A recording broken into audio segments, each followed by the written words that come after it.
El día de hoy estaremos hablando acerca de los principios de la interpretación constitucional. Empezamos. Primero hablaremos acerca de qué es una constitución. Ahora hablaremos de las características de una constitución.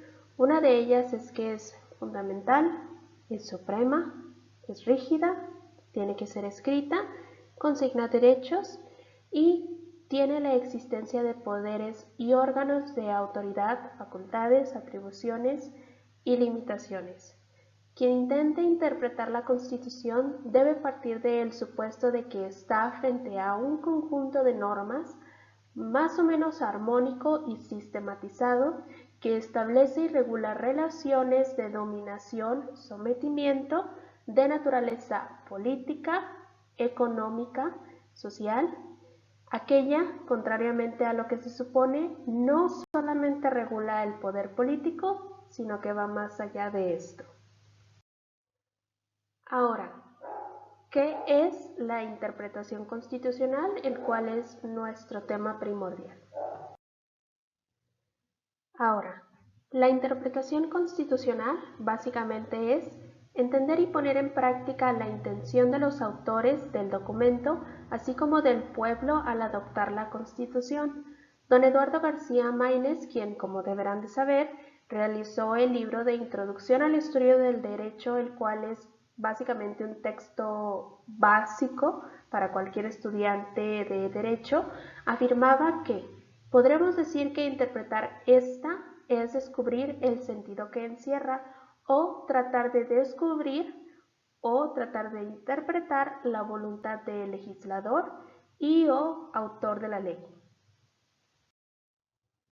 Ahora, ¿quién puede llevar a cabo la interpretación constitucional? Designados y establecidos en la Constitución están entes, poderes y órganos. La interpretación oficial y definitiva es la que realizan los entes, poderes y órganos previstos en la Constitución, a los cuales se ha conferido la facultad o atribución de aplicarlas sin importar que sea infundada o contrario al texto escrito. El motivo de la interpretación constitucional. Esta debe estar encaminada a salvaguardar su naturaleza política y organizativa para los fines que persigue el intérprete. ¿Cómo debe de hacerse la interpretación constitucional? Ahora, en el libro de Elisur Arteaga están establecidos alrededor de 14 principios sobre los cuales se tiene que basar la interpretación constitucional, pero en este video solamente estaremos tratando algunos cuantos. Empezando por el principio de supremacía constitucional, el cual tiene las características de establecer a la Constitución y o a la interpretación constitucional como un documento de naturaleza superior, un cuerpo de normas obligatorio para todos, que todos los actos y hechos deben estar fundados en ella, ley posterior deroga a la anterior, acto contrario a ella es completamente nulo. Así, para los particulares, la Constitución debe de ser un documento legal de naturaleza suprema que prevé la organización de un Estado bajo una forma determinada, debe de ser específica y propia, con el propósito de lograr una convivencia ordenada y pacífica, dispone la existencia de poderes y órganos de autoridad con facultades, atribuciones, limitaciones, prohibiciones y además establece derechos a favor de los individuos. Sin embargo, para las autoridades, esta debe de tratar de un cuerpo normativo que regula las relaciones de dominación y sometimiento, establece los principios que determinan quién manda, conforme a qué principios, en qué condiciones y debe de permitir el ejercicio de la autoridad y funda además de esto el aparato represivo. Dentro del principio de que la Constitución es una norma fundamental, tenemos las características de que es una base que rige al país, establece principios federales, prevé la existencia de poderes, órganos y autoridades y es una obligación a fundar el actuar en la Carta Magna o Constitución como nosotros la conocemos. La Constitución tiene el atributo de ser fundamental y lo es en verdad. Es la base de todo el sistema normativo que rige en el país, ya que establece principios que regulan el Pacto Federal, tal y como está establecido en el artículo 40 de la Constitución, unidos en una federación establecida según los principios de esta ley fundamental. El artículo 40 prevé la existencia de poderes, órganos, autoridades federales y locales. También le señala facultades, atribuciones, prohibiciones y limitaciones. El pueblo ejerce su soberanía por medio de poderes de la Unión en los casos de la competencia de estos y por los de los estados en los que toca a sus regímenes interiores, en los términos respectivamente establecidos por la presente Constitución Federal, que es lo que determina el artículo 41. Solo tienen carácter de poder aquellos a los que ella da ese carácter. Para una autoridad será constitucional solamente lo que se encuentre en su fundamento de precepto en la Carta Magna. De no ser así, no es susceptible de ser reglamentado y en principio pudiera haber quedado reservado a los habitantes del país.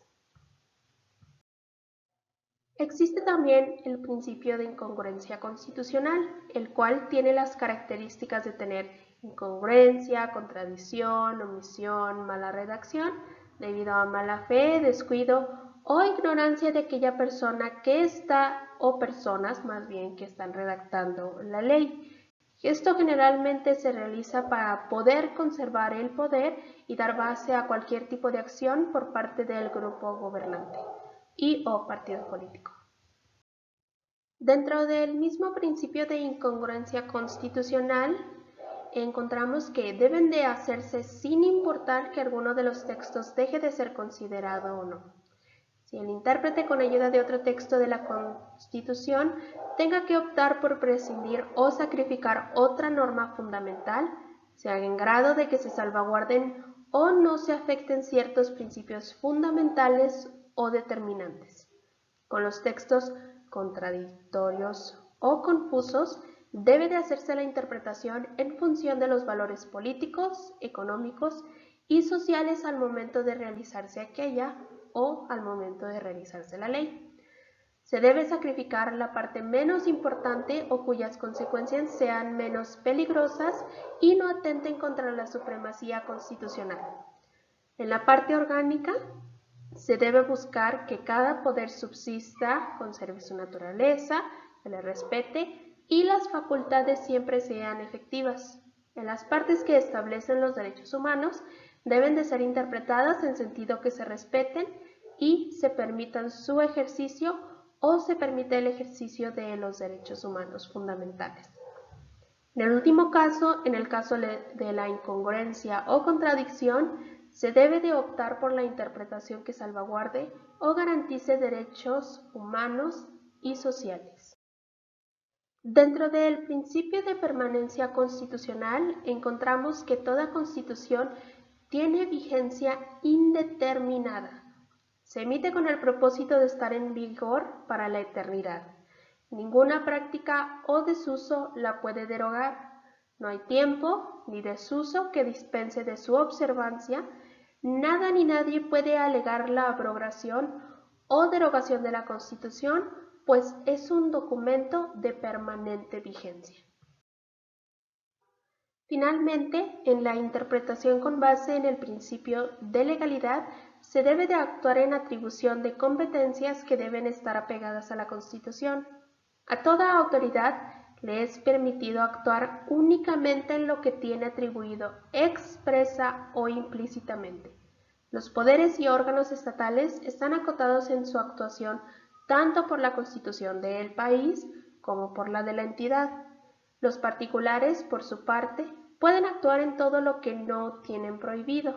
Tratándose de derechos humanos, solo serán limitantes válidas las que establezca la propia Constitución. Tratándose de otra clase de derechos, los limitantes serán las que determinen las leyes. Cuando un poder pretenda actuar sobre tal o cual materia, requiere fundar su proceder en la Constitución siempre. En un sistema federal, el principio de legalidad necesariamente debe manejarse, tomando en cuenta el principio que regula la distribución de competencias sobre la Federación y los estados.